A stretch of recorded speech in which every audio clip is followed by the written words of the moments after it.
Well, I have a flat tire in my car. No, this isn't the first one. This is the third one.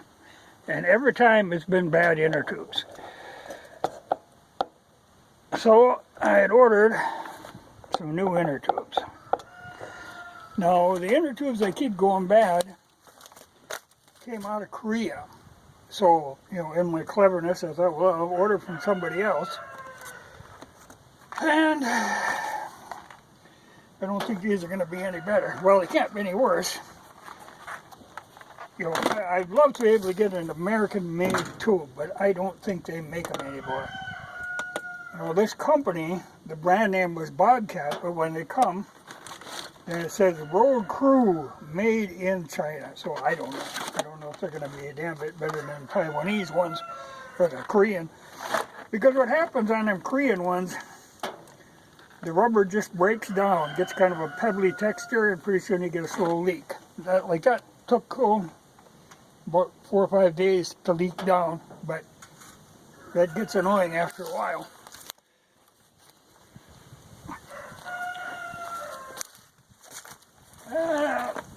We'll try them.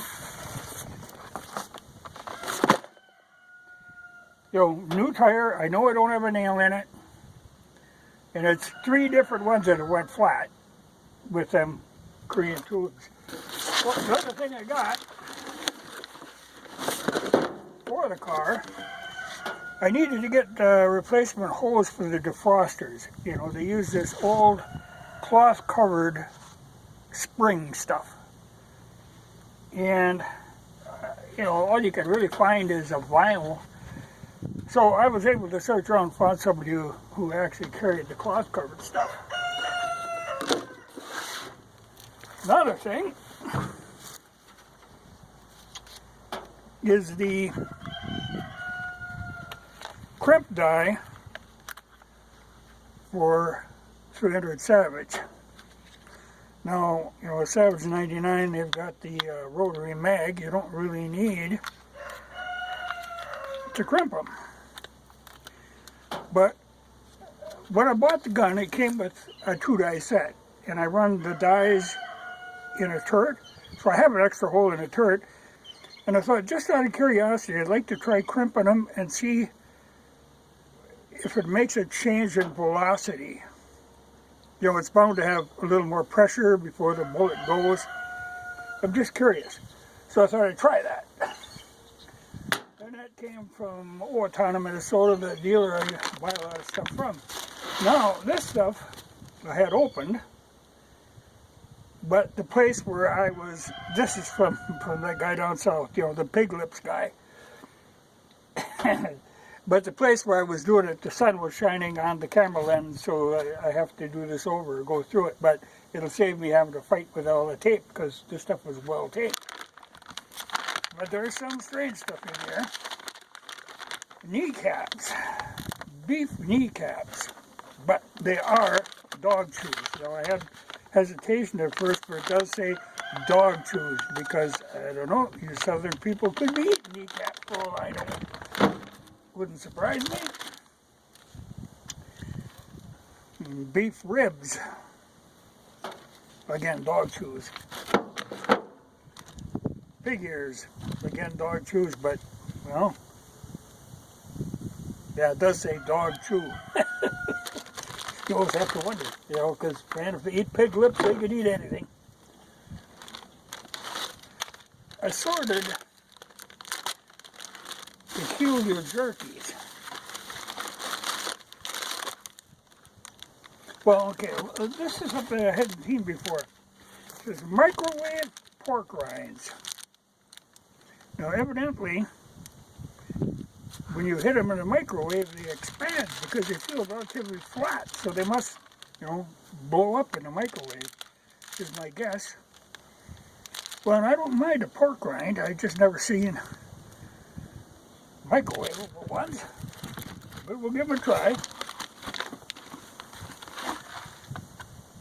Rice, dirty rice, a thing that not commonly eaten around here. I've never heard of before. Well, I've heard of it, but butt wipes. Yeah, some kind of toilet paper. Evidently, you know, they sell everything for hunters, and evidently this is.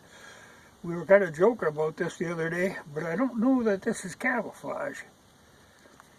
But, you know, they sell a lot of that stuff.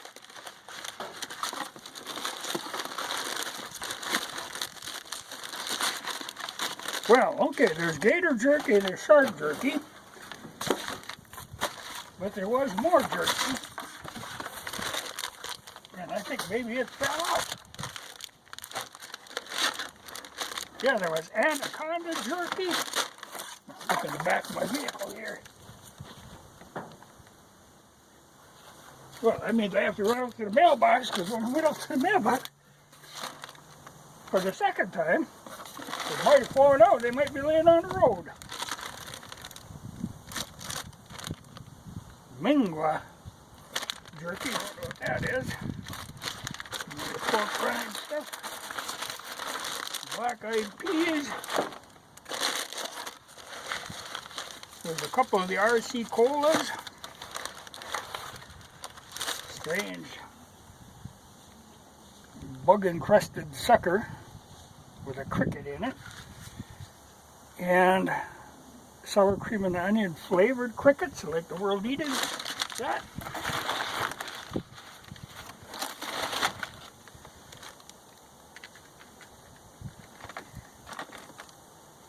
Some kind of sardines made especially unappealing in that they come with a clear plastic wrapper over them.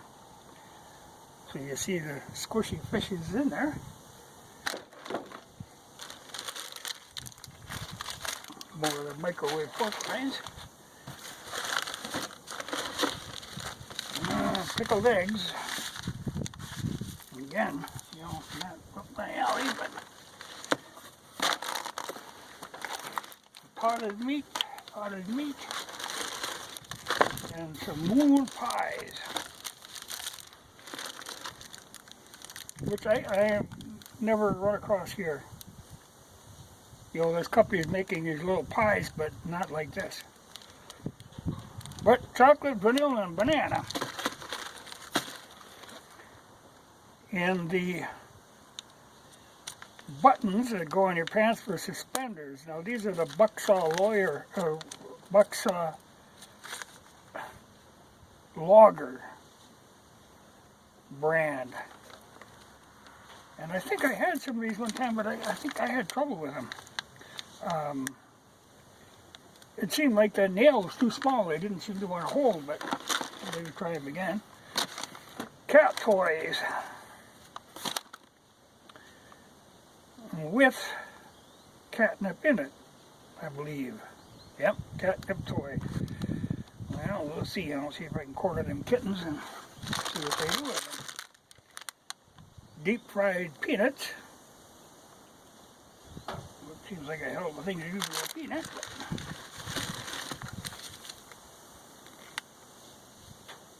Altoids. I don't know, you know, there again, this is something you've seen in bars. I don't really know if they're in the shell or out of the shell, or I don't know. I'm not a pickled egg man, but I know people who do. Well, assorted tea. Well, now I'll have to go and look if I didn't lose the anaconda jerky, because it was in there. Now I have to go and find it. Betsy's by the mailbox.